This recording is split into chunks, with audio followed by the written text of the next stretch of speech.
Hi everyone, it's Rax. Blizzard just released Runewords into the Diablo 4 PTR, and I played them for the very first time today. And I think, in conclusion, I would say Runes and Runewords are kind of mid.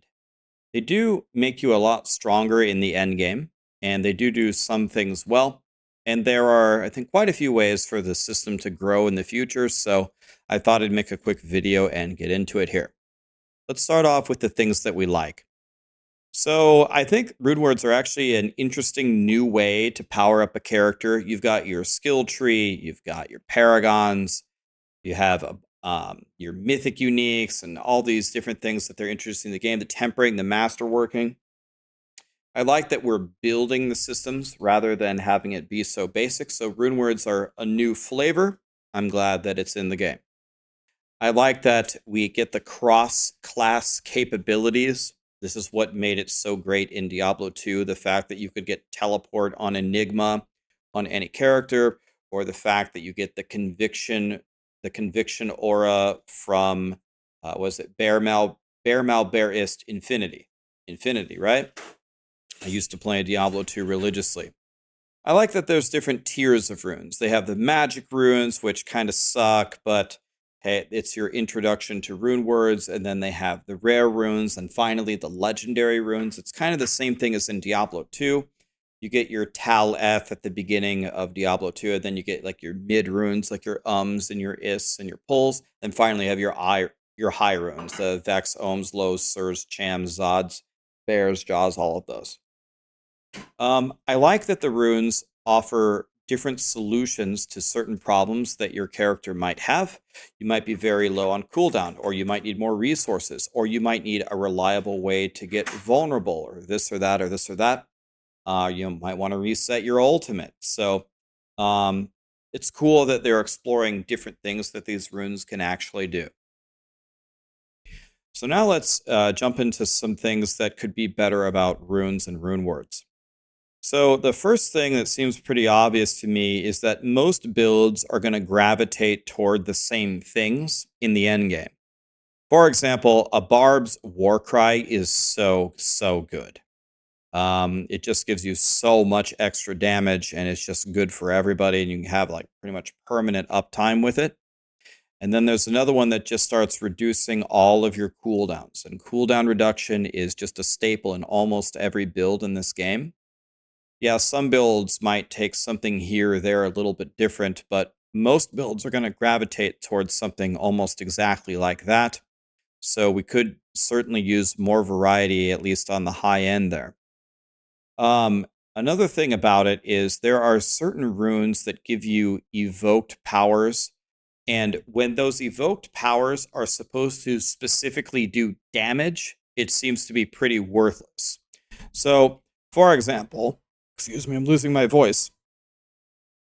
For example, if I want to stand still and summon these spirit wolves to attack, and I understand that the spirit wolves are only a blue rune, so they're not supposed to be that good.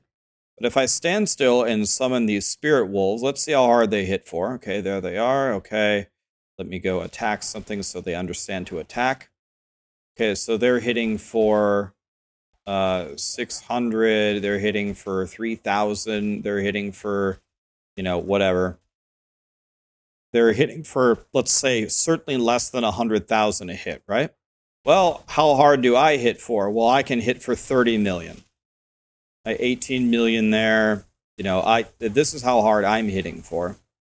So then you might say, okay, but Rax, if you make a brand new character, which is, I tried to do this for hours today with chat theory crafting with me. You can see this is why these are in blue gear. That's required level 4. What about if I use these powers on a low level character? Are they going to trivialize the leveling process and be really strong there? No, they aren't. They aren't strong here either. So my feedback here is when your evoked power is supposed to do damage, it seems to be very weak all the time.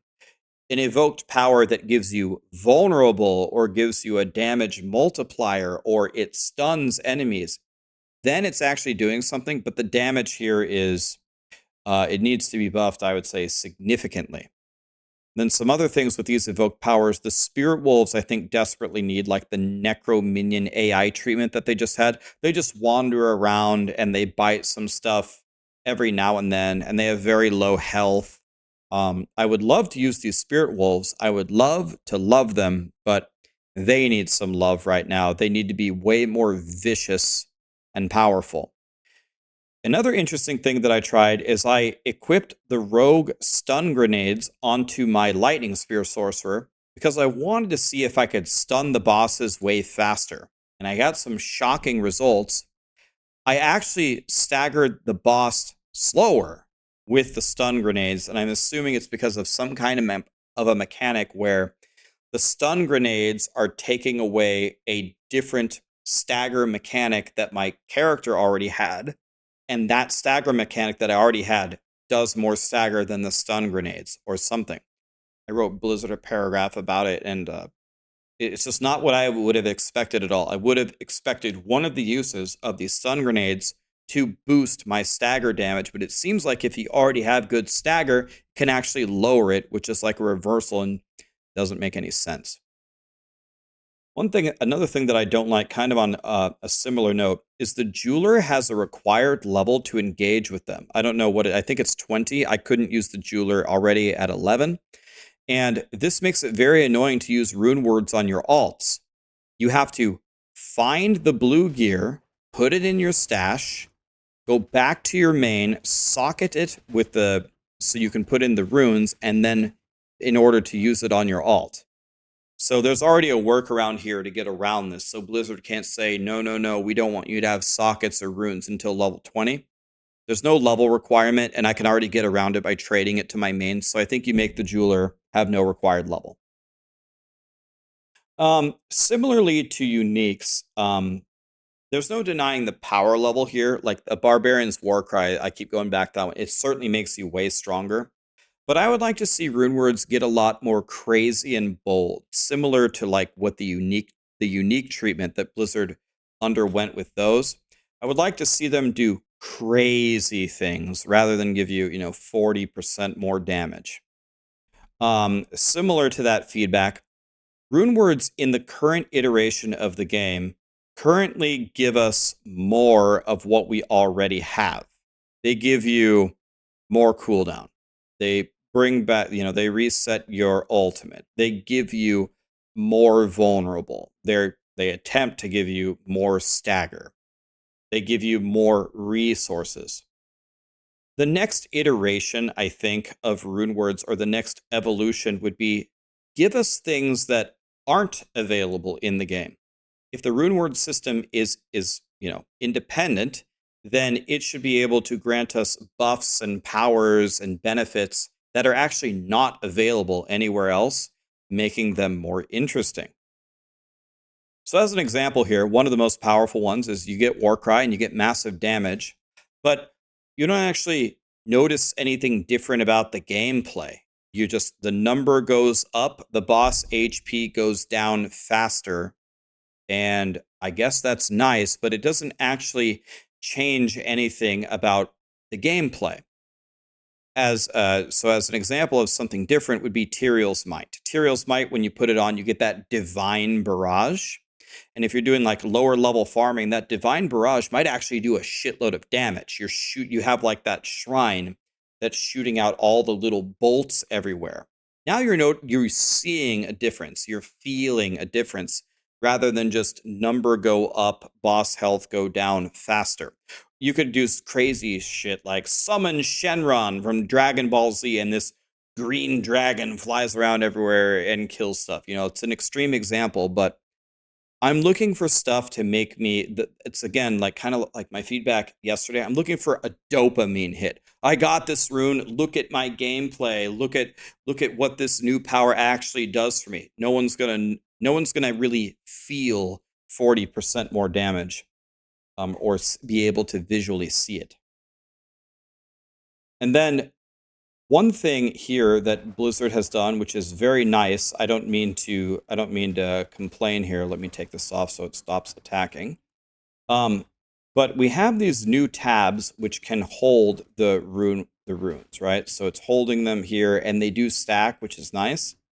But then guess what? We go over here to the stash, and then it's going to be mixed in with all of these other things. And I hate this. Like, here's a perfect example. Here's all my gear. Here are all of our consumables, yada, yada, yada.